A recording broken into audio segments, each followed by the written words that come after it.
I am Dr. Rajbans. I am actually by specialty a consultant physician and a specialist in geriatric medicine or gerontology, which is actually basically the study of aging. We all have what we call regeneration powers. All of us have from the bone marrow a stem cell. If you get a cut in your hand, it gets healed by itself. Why does this happen? Because of stem cells repair. But as we get older, the same stem cells also get old. They also decrease in numbers, and basically they can't repair anymore. And that's one of the reasons, though there are many theories of aging, but that's one of the reasons why we age. What if we could take a young cell from a baby umbilical cord, for example, and it's a stem cell?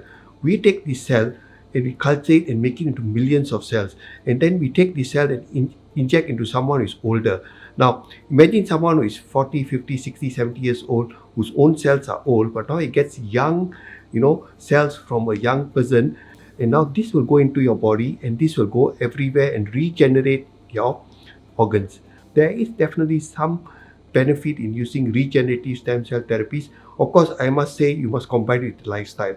Eating right, doing exercise, keeping your muscles strong, sleeping well, avoiding toxins, all these come in play. But stem cells are the add-on. Stem cells is definitely one of the therapies that will help to regenerate and slow down the aging process. Now, what is the procedure? I mean, how do you take stem cells? What happens? What actually do you have to do? Now, the moment you agree that you think you need this therapy, it's not just the straight forward you're going to get this therapy. First is you come and see a medical doctor, someone who is qualified in doing this, someone like me who will be able to now tell you whether you can or cannot do this therapy. So when you come, you actually get an appointment to see us. And first thing is, of course, we'll go through your whole history to see, what sort of medical issues you have, what medical problems you have, and how you will improve from this therapy.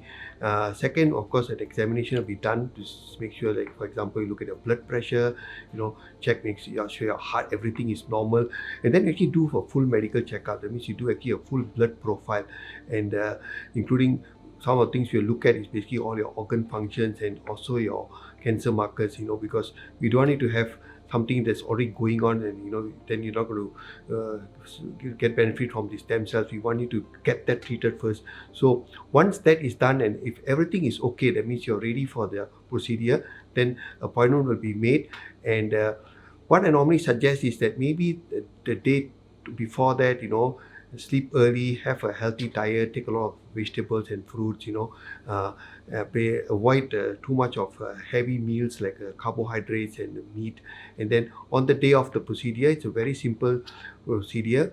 You will come in and we will put up what we call an intravenous line where we will then infuse the stem cells. Most of the time we give you about 100 million stem cells, and we expect to give it over 1.5 to 2 hours, and that's all. Any side effects, so far we've done hundreds, apart from maybe some local irritation, never have a problem. And after that, basically you just go back and rest. And again, I advise people for the next 1-2 weeks, have a healthy lifestyle. Avoid strenuous activity for 1-2 weeks because you don't want you to get too inflamed. Other stem cells will go and start repairing that inflamed area. We also will be looking through your blood profile and all. There'll be certain supplements we will actually advise you to take to support the stem cell therapy, right? And that will vary according to person, but basically this will be the supplements that help you also to make your stem cells more active, make your body more healthy. And after that, you'll have an appointment in another 4 months to see us to just go through and check again.